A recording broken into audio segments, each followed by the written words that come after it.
eixo central da construção, de Adam Smith é o livre mercado. Para Adam Smith, o livre mercado ele permite que cada indivíduo seja o senhor de seus próprios interesses, e assim cada um é encorajado a buscar o que lhe traz maiores vantagens. A ideia de que cada um pode atuar melhor pensando nos seus próprios interesses. Cada indivíduo agindo de forma independente na busca de seus próprios interesses fará com que a economia como um todo tenha o melhor resultado possível. Qual que é a perspectiva, gente, dos liberais? O que está por trás da ideia liberal? A ideia, os pensadores liberais, em resumo, eles vão argumentar o seguinte: olha, a coisa mais importante na sociedade, o elemento mais importante da sociedade é o indivíduo. É essa ideia que vai trazer Locke, essa ideia que depois vai ser desenvolvida também por Kant, em que o homem, individualmente, ele é a esfera mais importante. Por que os liberais estão falando isso? Eles estão falando isso porque eles vêm de uma perspectiva antagônica à ideia de que você compunha, na verdade, um segmento social. Então, vejam bem o que acontece no feudalismo. Se você pertence a uma comunidade e um desses indivíduos comete um crime, você é igualmente criminoso. A mulher, ela não é um indivíduo, ela é um elemento da família. O filho é propriedade do pai. Essas ideias, elas também pré-existiam antes do feudalismo. Lembrem-se na passagem de Jesus, de Mateus, em que ele relata a questão dos samaritanos. Os samaritanos eram vistos como um povo de segunda classe, como povo. Se você fosse samaritano, não interessava as suas características. Você simplesmente compunha o povo samaritano, que era uma perspectiva também dos judeus daquele tempo. O fato em si de você ser judeu era suficiente para a sua salvação. O que está por trás disso, gente? O que está por trás disso? A ideia de que não existia em si um indivíduo, mas existia os aglomerados. É difícil para a gente pensar isso hoje, gente, porque a gente já está acostumado com a ideia do indivíduo, que vem surgindo nessa época. Mas vamos imaginar, vamos tentar fazer um esforço de reflexão do que os liberais estão pensando. Eles estão contrapondo a uma ideia dominante de que você fazia parte e você podia ser propriedade de uma família. A família que era o núcleo central da comunidade. Não no núcleo central da comunidade, naquele sentido da nossa formação. Mas a gente não via o indivíduo, a gente via a família. A família era em si uma única unidade. Então, qual que é a polêmica para a gente visualizar isso? Qual que é a polêmica que Paulo estabelece com os judeus na divulgação do cristianismo? Era se os gentios os gentios era todo aquele que não era judeu, gentio, que poderia ser traduzido hoje como gentalha, né? A gentalha. Por que fala que Paulo era o apóstolo dos gentios? Porque ele vai discutir com os judeus e vai falar o seguinte: olha, a salvação é individual. Então, eles também precisam conhecer. Por que eu estou fazendo essa abordagem aqui? Assim, nossa, mas isso tem nada a ver com a economia. Tem a ver com a ideia que os liberais estão trazendo, que o Locke vai resgatar. Essas ideias, obviamente, elas já pré-existiam, mas é um movimento de consolidação no imaginário popular, no imaginário social. O que eles estão falando? Fala assim, olha, gente, na verdade, cada indivíduo, ele sabe muito bem o que ele quer. E eu estou falando isso, gente, porque o Locke era super cristão, o Kant era super cristão. Essa população ela vai ser influenciada pelo pensamento religioso. A ideia, então, era discutir qual era a sua natureza como espírito humano, como espírito humano. E o que o Adam Smith vai apropriar? Dessa ideia de que eu sei o que é melhor para mim. Tanto eu sei o que é melhor para mim, que a máxima é: trate os outros da forma como você gostaria de ser tratado. Amar ao próximo como a ti mesmo. Qual que é a ideia por trás aqui? Que eu sei o que eu quero. Agora, veja bem, a pessoa então quer dizer que a mulher, a criança naquela época já era valorizada? Não, né? Aqui é a construção teórica que vai fomentar toda a discussão depois do século XIX. O século XVIII cria um arcabouço teórico, abstrato, filosófico, que vai guiar tudo que acontece depois do século XVIII e até hoje. A ideia de que eu vivo numa sociedade, mas eu sou um indivíduo. E aí o que os liberais vão falar? Assim, olha, os indivíduos, eles sabem o que eles querem para eles, porque eles são racionais, mas nós precisamos reconhecer que os indivíduos são egoístas. E eles querem para eles. E eles querem para eles. O que os liberais, então, vão falar? Assim, olha, na hora que ele vai realizar o que ele quer para ele vai ter que negociar com outros indivíduos que também querem para eles. E é nessa negociação que nós vamos chegar a um meio termo.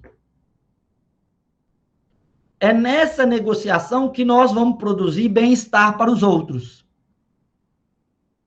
Então, o pressuposto central do liberalismo são basicamente dois, um derivado do outro. Um, que o indivíduo, ele é a parte mais importante da sociedade. Ele faz as escolhas dele. E que essas escolhas egoísticas, e eu quero que vocês pensem nesse termo egoístico, não só sobre o lado mal dessa palavra, né, mas egoístico no sentido de que ele pensa no que é melhor para ele, é que fará que na relação dele com outras pessoas se chegue a um bem-estar geral. Embora os indivíduos ajam de forma egoísta, preocupados exclusivamente com seus próprios interesses, há o que o autor define como uma mão invisível, que faz com que os interesses aparentemente conflitantes resultem em um ambiente de harmonia em um sistema econômico capitalista concorrencial. Agora vejam só, o Adam Smith está falando de um ambiente capitalista concorrencial, ou seja, em que os indivíduos eles concorrem, têm condições de concorrer. Mais uma vez, o Adam Smith está dentro de uma sociedade, já está dando um passo muito grande em comparação aos feudalistas, mas ainda está falando para a sociedade dele. Qual que é a ideia? Que eu, na minha concorrência com outros indivíduos, e nessa disputa de interesses, nós vamos caminhar para algo que seja produzido de forma positiva para toda a sociedade. E são essas relações que seriam como uma mão invisível que iria equilibrando. Gente, o conceito de mão invisível não é um conceito bobo, infantilizado, não. Pelo amor de Deus. Pode até brincar, né? Mas como teóricos e como acadêmicos, nós não podemos entender que o Adam Smith está falando de uma mão invisível como se acreditasse que há uma mão. O que ele está falando de uma mão invisível é da correlação de forças em ambiente concorrencial, em que os indivíduos estão interagindo como iguais E nessa interação como iguais, eles têm que abrir mão um para o outro de alguma coisa e vão produzir algo benéfico. É mais ou menos a nossa relação que a gente tem de amizade. Se você tem uma amizade que é igual à sua, vocês vão ter que entrar sempre em concorrência de interesses. E isso faz com que a sociedade produza mais coisas e produza para todo mundo. Todo mundo considerando que era todo mundo naquela época. Olha só, naquela época, a gente estava fazendo o primeiro desprendimento da ideia de que os agrupamentos sociais é que mandam, e não o indivíduo.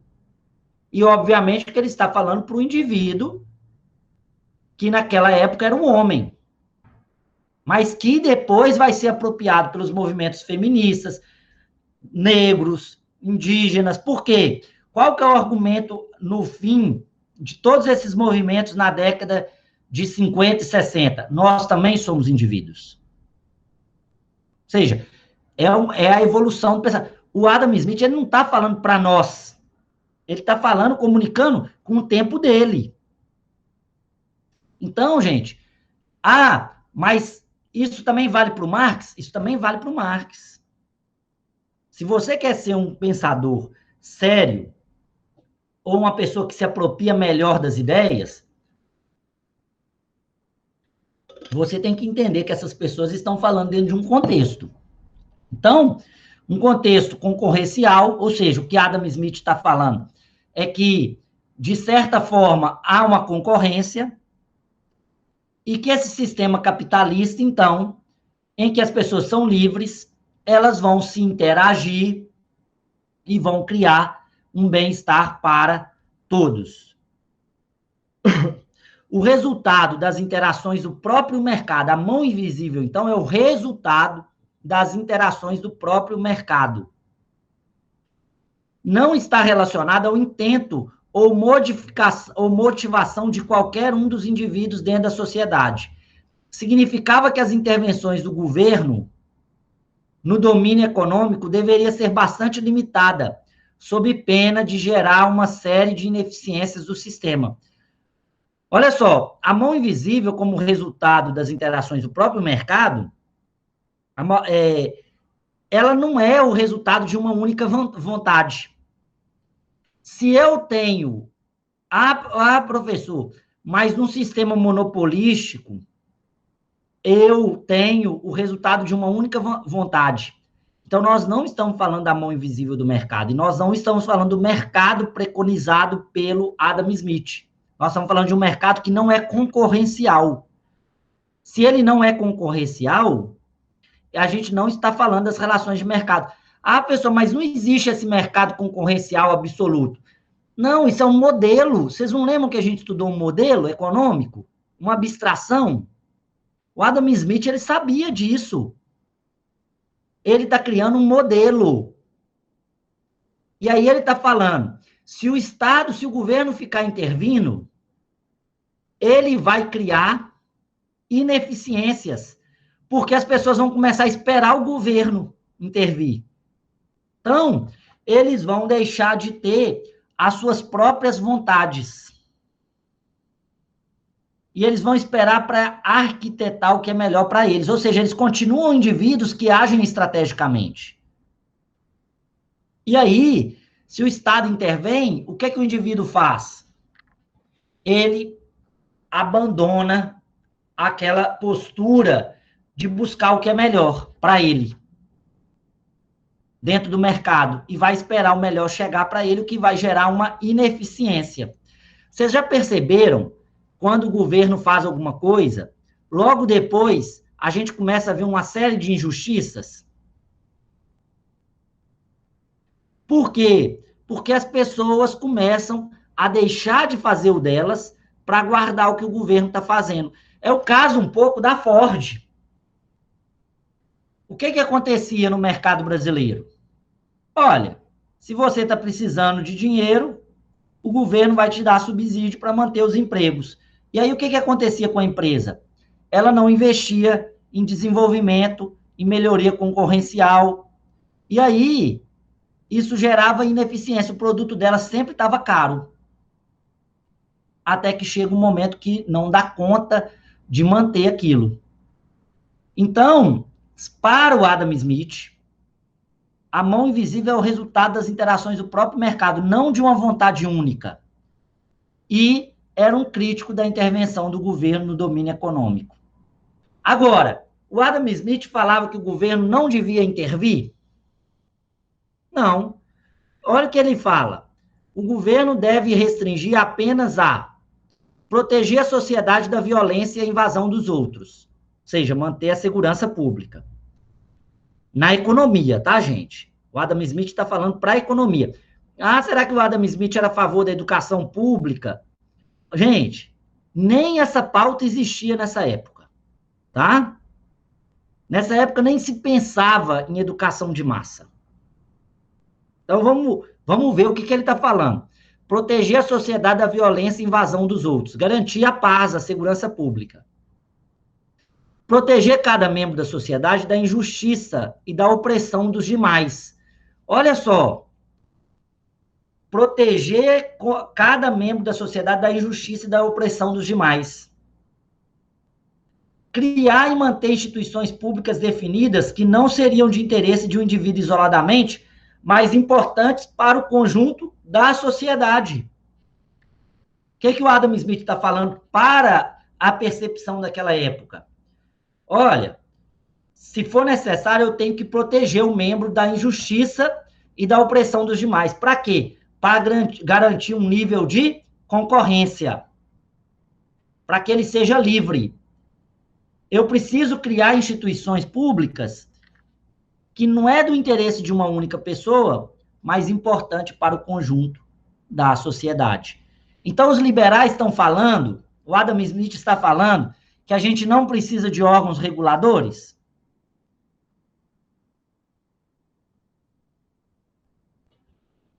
Isso aí, Elisângela. Vamos lá, vou ler aqui. Quando o Adam Smith fala sobre a intervenção do governo, dá uma ideia de separação entre a soberania do governo e a autonomia da sociedade.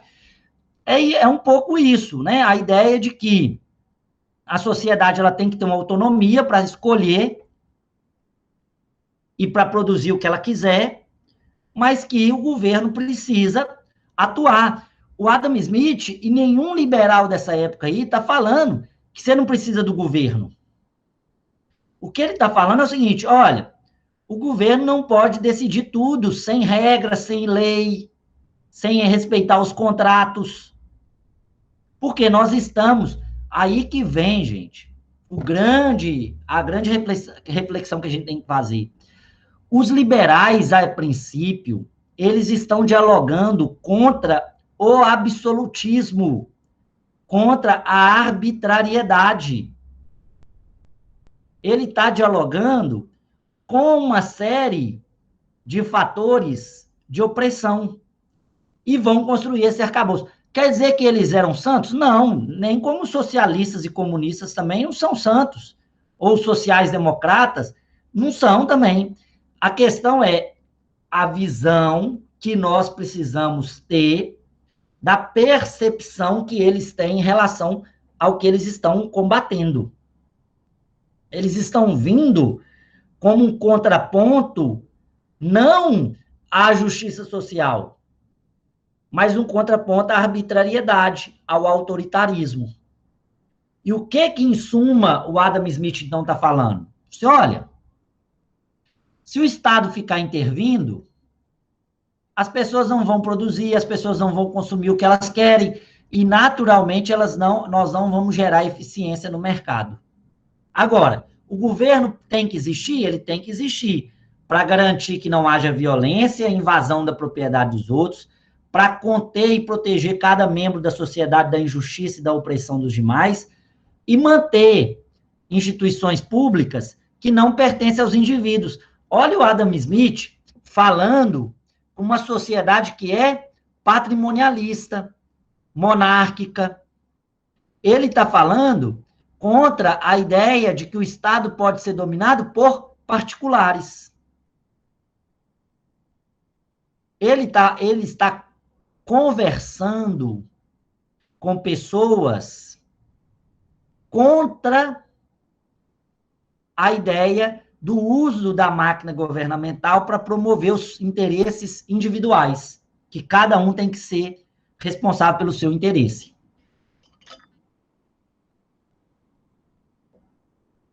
E ele vai falar o seguinte, desculpa, pessoal,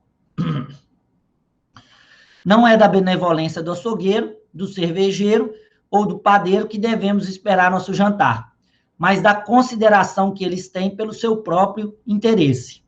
Então, se a gente janta, se a gente bebe uma cerveja, se a gente vai a um show, se a gente tem acesso a algum livro, nós não podemos achar que a gente está tendo acesso a isso por causa da benevolência do açougueiro, do cervejeiro, do padeiro. No fim, eles estão pensando no interesse deles mesmo.